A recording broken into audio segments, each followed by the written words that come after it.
Hey everybody, happy Thursday. We are back with our human design / marketing and business chats. So we are really excited. Claire's going to be joining me here in the next few minutes. So if you don't know about our program that Claire and I partner on, we are offering this quarterly as it stands right now. And the Human Design and Marketing program is really about working with your own energy. Hey, Mom. Always so nice when everybody starts to join me here on the live. Welcome. Here's Claire now. Let's let her in. Our human design and marketing program. This is a great time. Let me make sure I can let Claire in here. Hey, Hello. how are you? I was just kind of explaining our program. Hey, Wendy, how are you? To everybody that joined us. My mom's here, so shout out, Hey, Mom. Mom. Hey, Wendy. What's up, Claire? How are you today? How's everything going? Good. I'm feeling so much better just being even 2 days removed from this eclipse. Yes. How are you? It hit me big time because I have so much Pisces in my chart. But anyway, that's not what we're here to talk about. But that's my real answer to how are you. I love it. We love realness, and that's kind of like in line with our program, right, too. Yeah. So if you guys don't know, hey, Lisa, if you don't know Claire, definitely go ahead and check out her profile after this live today. She posts a lot about astrology, and that's what's amazing is like human design is not just the only thing that Claire can help us with in and outside of this program. But maybe for today, we could talk a little bit about some of the impacts that we saw out of our program and what our clients were able to achieve during that time. So again, if you don't know what human design is, Claire, maybe we could start there too, just in case anybody's new. Right. And I feel like such a loaded explanation behind what is human design, but just in terms of what I think who would be interested in this would just need to know is it's really a study of your energetics. It's understanding a lot of different systems that look at the energy body, like the chakra system, astrology, quantum physics, all of the different modalities, Kabbalah, there's more. But layering them on top of one another and really giving us this super comprehensive, nuanced picture, for lack of a better word, of your energetic makeup. And it really just teaches you how to find flow with where your energy wants to go and how to kind of minimize those experiences where we feel very forced and where it feels like there is resistance if we're trying to go down a certain path. Basically, this map of your energy is going to show all of those channels, what's going to trigger those types of things and whatnot. I love that explanation because it's so fitting, and especially with business, I think everyone here could probably relate to meeting resistance in our companies, especially in the current climate. Whatever you may be dealing with, whether you're having an issue funneling leads or maybe getting like downloads for marketing and what you should be talking about, that's a lot of the issues that our clients came into our cohort with. And it's been amazing to see them expand now outside. They feel like very aligned. Another thing I was going to ask you about, which we have also worked with other clients on, is that environment piece. So can you share with us a little bit about that? I know the environment piece always just like hits in a different way for people. I feel like because it's such practical application, I feel like so much of human design and astrology can be very high level or almost like esoteric to the point where you're like, what is this riddle? I understand what you're saying when you say it, but I don't know how to actually change what I'm doing in my life to align with it. Where I feel like the environment piece, it's to a variable with arrows in the chart. You know what a human design graph chart looks like. And it's basically just one of those arrows is environments that you're really going to thrive in, not just in your business, but in general. And there's so many layers to it, but essentially it's really just going to help you understand, like, there are certain places that are probably not going to be very conducive to you being in the zone of genius. So maybe don't try to get a lot of work done in those spaces, but they might be good for something else. So I think that, to your point, when we did the previous cohort with our clients, it was like, that was such a light bulb moment, I think, when we went through the environment phase of this. I couldn't agree more. It was like they were sitting there like, oh, that makes complete sense why I need like an altar, or I need to always have my back to the wall, Yes. in order to feel like super comfortable and connected. Also, I think it's a lot about being present too. A lot of us don't think about like presence. I know that's kind of like a buzzword nowadays, but in our modern day society, everything's moving so quickly. It is difficult to actually be physically present and like mentally present. Yeah. But in order to create converting content, that's a really huge necessity. You know, you can't be like thinking about all the other issues going on in your company while you're trying to market to your potential client. Yeah. Right. 100%.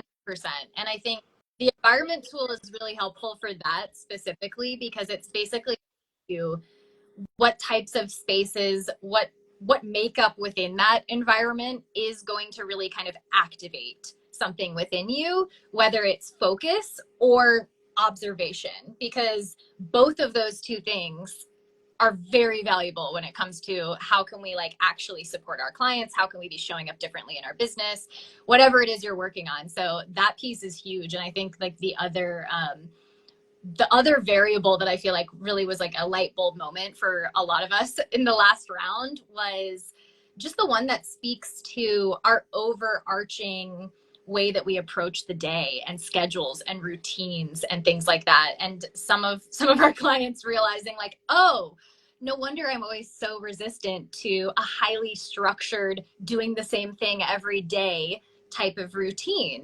That's literally not going to feel good to you. For some people it is, and for others it's not. And I think just knowing that your energy is going to be one or the other can be so valuable, especially as entrepreneurs, when like no one's telling us how to run our business. It's on us to figure that out. Such a good point. I just want to shout out Christina too. Thanks so much for being here.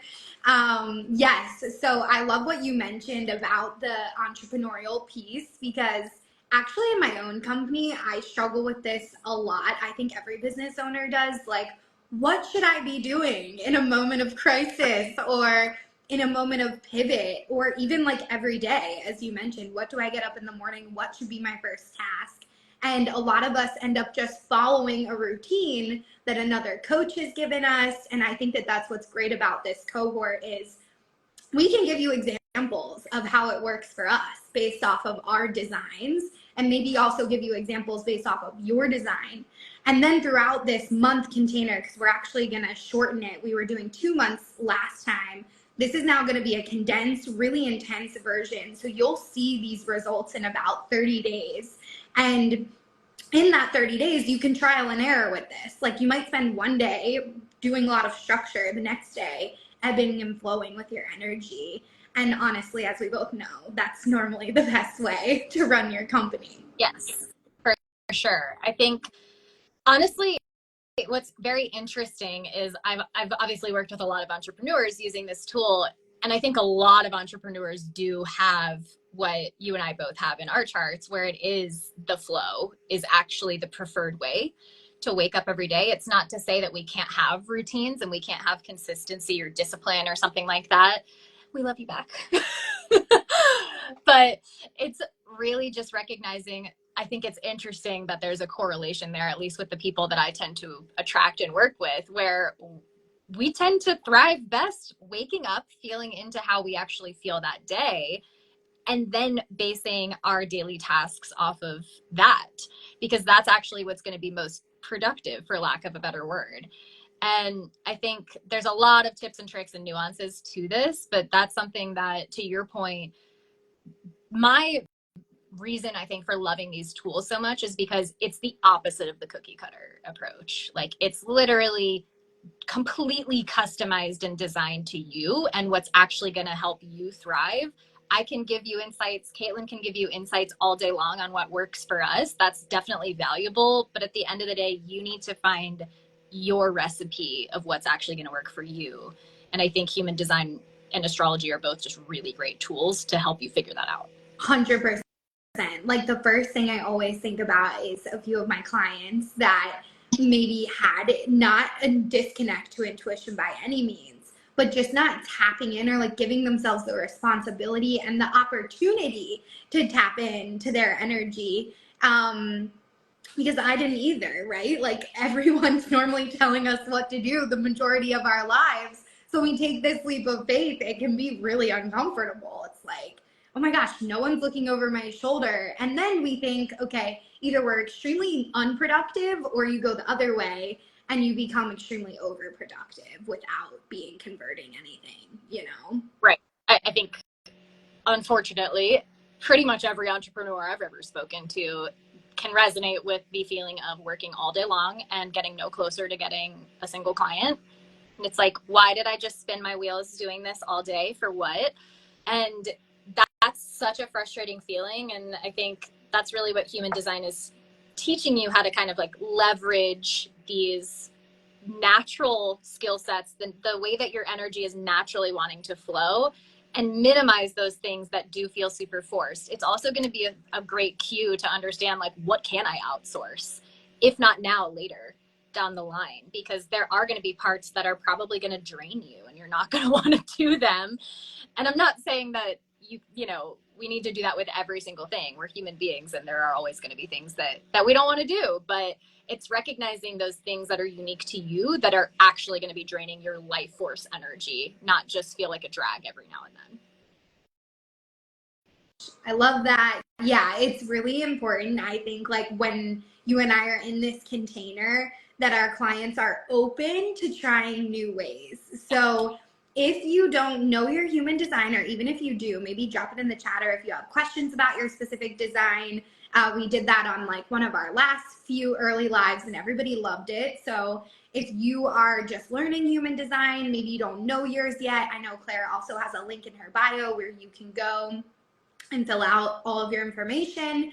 But yeah, drop your like HD below or questions about your human design below, and we're happy to answer them.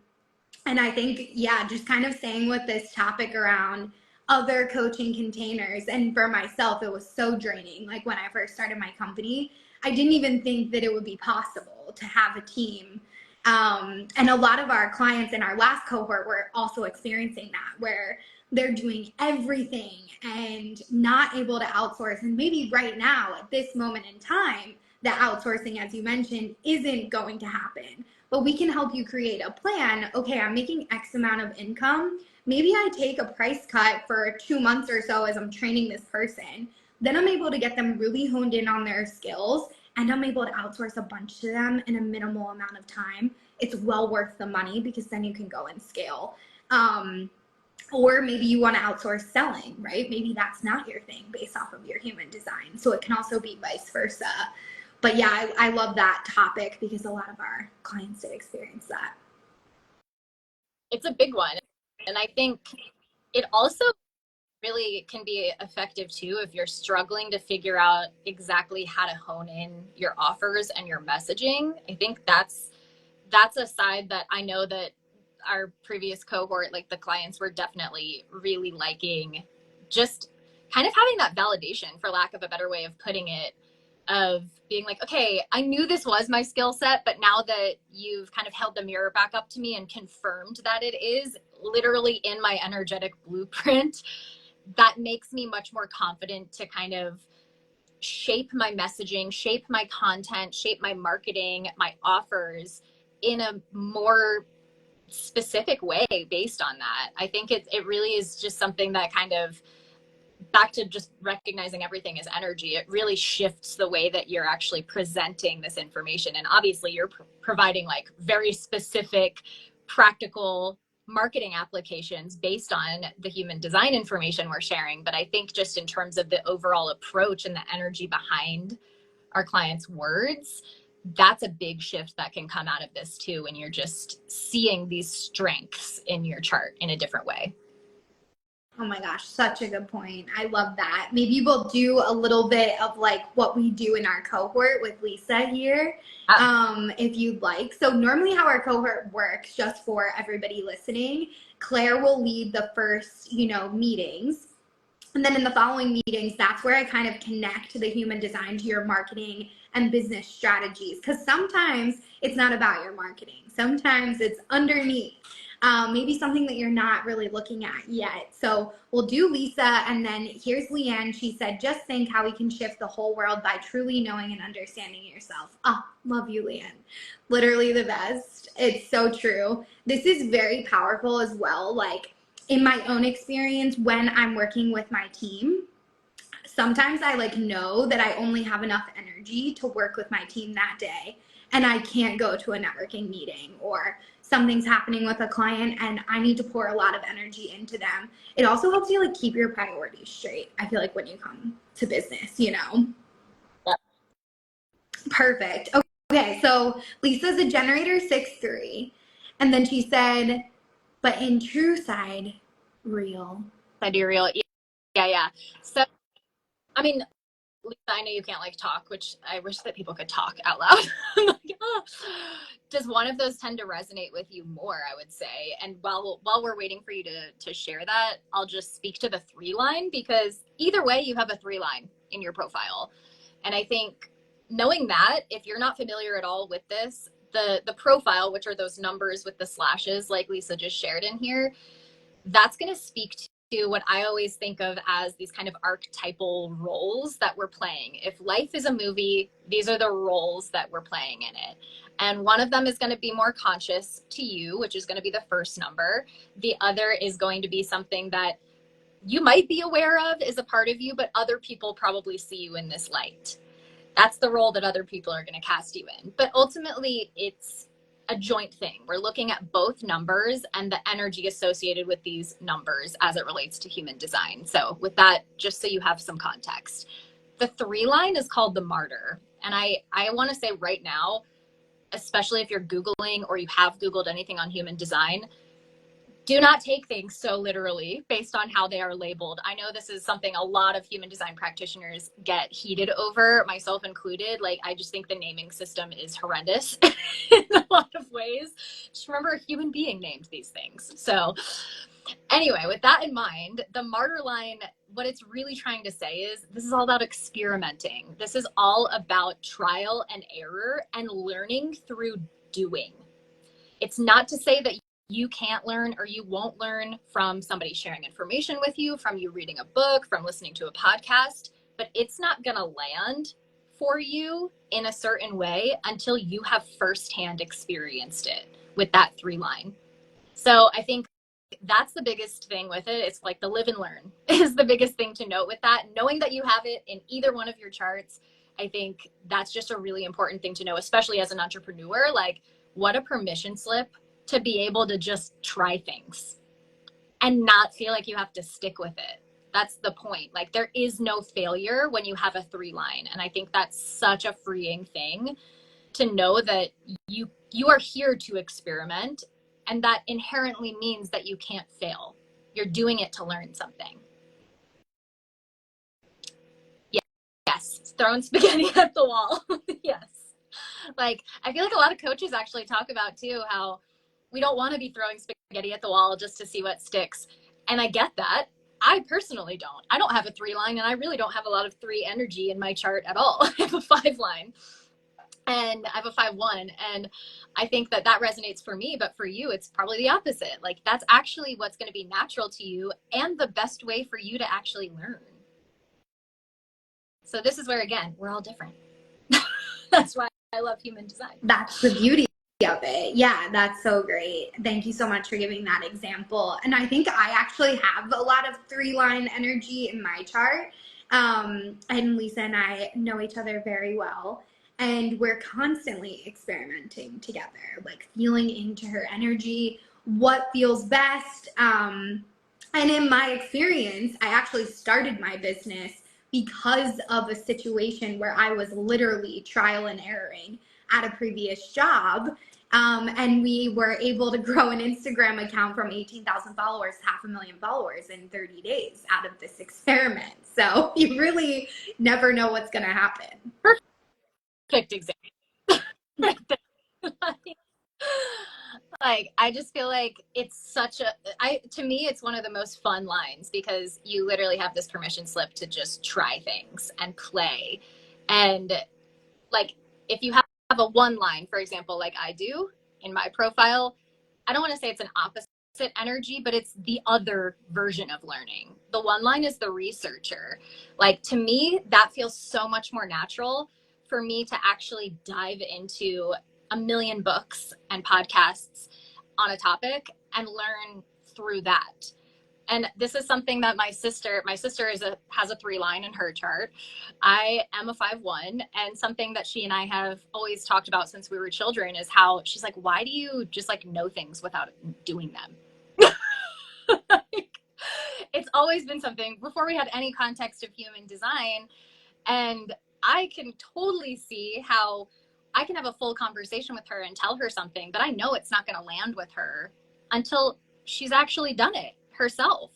And so again, it's like we're all different. And I think just knowing how you are, first of all, it's going to allow you to show up better for your clients, and you're going to know what they're attracted to within you. Like for me, that one line, people are attracted to the fact that I'm willing to do the research that they don't want to do. Most people want to understand their design, but they don't want to have to go through the the research that I did to understand it. And I'm like, that's perfect. And that's honestly, that's one of the reasons that I shifted the way I was offering my my actual packages to people. I was initially providing like 30-page documents to people, and that was overwhelming anyone that didn't have a one line. People were like, this is great, but I actually don't know what to do with it. And I shifted it and realized they're looking to me to do the research. They want me to synthesize it with my 5-line then and give them the insights. And that's really what I ended up doing. And it's been such a game changer. Like, it seriously just opened up everything with attracting more clients, but also I feel like the integration of what I'm sharing in my readings has completely shifted. People are actually getting it so much faster now. So cool. Yeah, because what you do is so in depth, you know, like as Claire mentioned, there's so much depth here to human design. So I can understand where people are like, oh my gosh, this is a lot of information. And like, also, have I been living my whole life wrong? And the other thing that's great about this is honestly what I believe is that you're going to get this information when you need it, right? When you're ready to receive it. So same with me. When I met Claire and we did a reading on my podcast and I started to learn about my energy, I was like, oh, it makes sense why I'm running a management agency with my 3-line, because I actually have to get in there and experiment for them, you know, for the CEO, for the marketing team, because that's really not maybe their jam, right? And they're not going to want to do it. So that's what's been really cool, and kind of how it's built Meraki Media as a brand as well. So it helps you wrap your head around your branding, the energies that you're going to project into your community. And like you said, I love that, what people are attracted to about us, you know?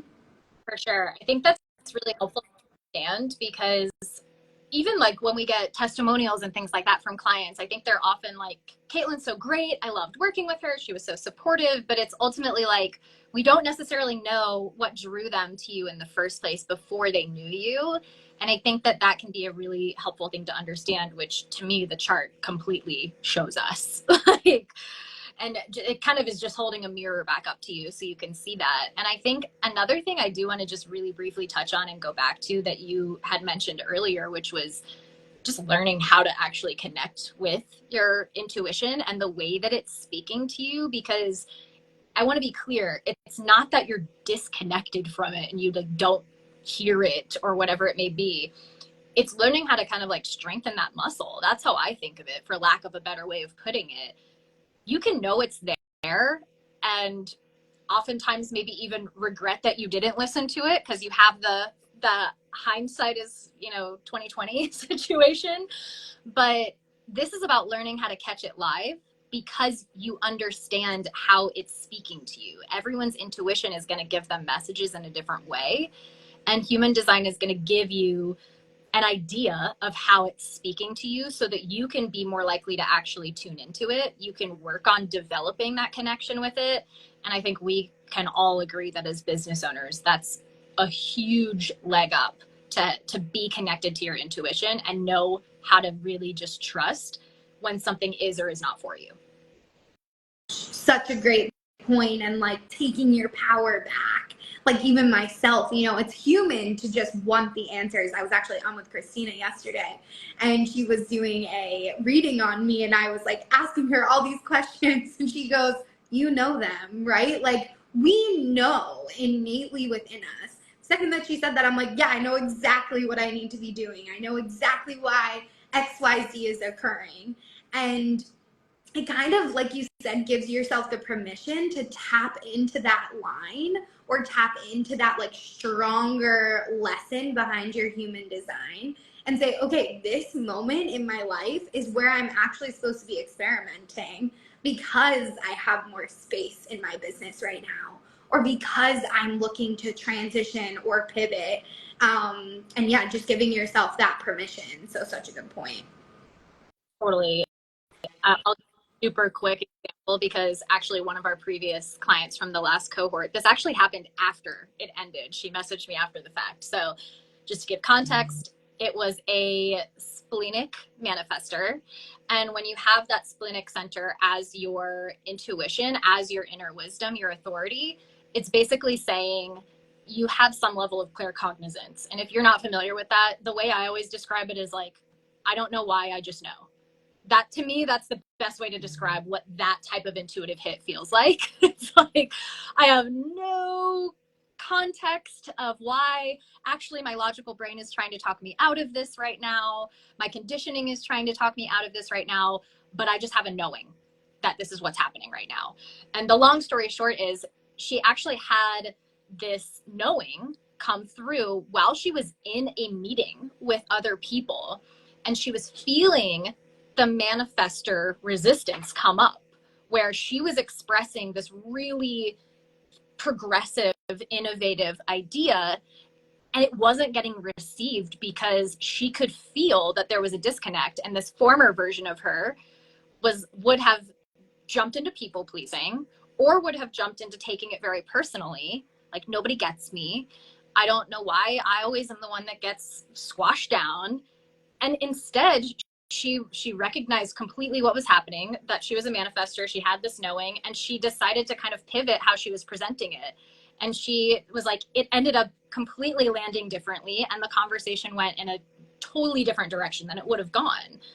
And I know that was kind of vague, but I obviously want to protect privacy here, but just it's so cool to see that kind of stuff play out live. I think that's one of the most fun things for me, is when you actually start to understand it to the point where you can play with it in real life. It's so good. Like knowing this individual as well, I'm just celebrating her so much because each one of us have our nuances of like, I remember when I used to get like let down from a deal or people wouldn't answer me. I'm like, oh my gosh, what's wrong with me, right? What's wrong with my company? Like, why are they going with somebody else? Instead of just knowing that that other person is like more their energy anyway. Or maybe it's the way I presented it. Maybe I was coming at it too strong. Like Claire, maybe I sent them way too many notes, you know? Like it was overwhelming.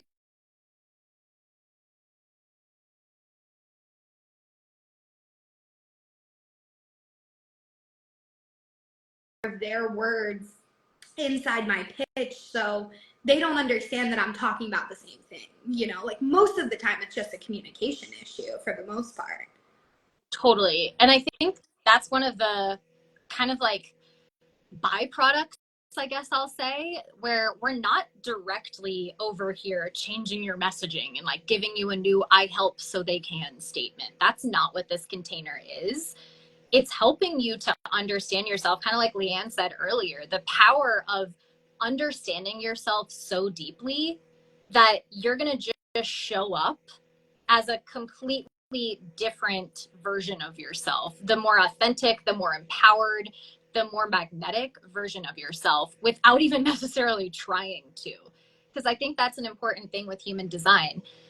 And where a lot of people honestly get stuck, it's not about trying. It's not about efforting. If you will. It's like that's actually kind of the opposite of the point. It's about figuring out where you don't have to feel like you're trying. That's still a level of force usually involved when you're doing that. So it's understanding yourself so deeply that anything that feels misaligned from who you are, including the way that you're structuring your offers or talking about the work you do, just because you feel like it's going to sound more polished or whatever, it's like that's just not going to resonate with you anymore, and you're going to show up differently, and people will notice that. Oh my gosh, so good. Like the authenticity piece, you know, like we think we have to present it a certain way, or we think we have to come off with like certain level of passion, and that's not always true. You know, like some people are like super chill and they just want you to meet them at their energetic level that day. So yeah, I just really, it's such a powerful tool. Like for anybody listening, if you're feeling even intrigued to chat to Claire and I more about this program, or honestly, if you want to join the cohort, we have 2 spots left. We only take 3 people. So it is a very small cohort, but that's because we want to make sure that we're able to like give you all enough time and attention. And keep in mind, you know, if you're like, dang, I didn't get into this cohort, we will be launching another, so don't worry. But I am going to drop the link in my stories below, or excuse me, above, once this is posted. And then you all can go ahead and click on it, check out the website page. And then, yeah, message Claire and I if you have any questions. It is just 1 month this time, so we're going to have you guys out before the holiday craziness, because nobody wants to be in a program when things are nuts at home. Us included. Yeah, exactly. Full disclosure. And I'll put the link in mine as well. So anybody that's watching that is following me, like I'll do that too. And I will just tell you right now, I just got my reminder as part of my energetic protection that I'm about to hit my my 30-minute max on Instagram too. So it's perfect that we're wrapping this up. It was gonna kick me out anyway. So Oh my gosh, so good. Thanks so much, Claire, and I'll see you soon. awesome. All right, thanks guys. Thanks everybody. Bye.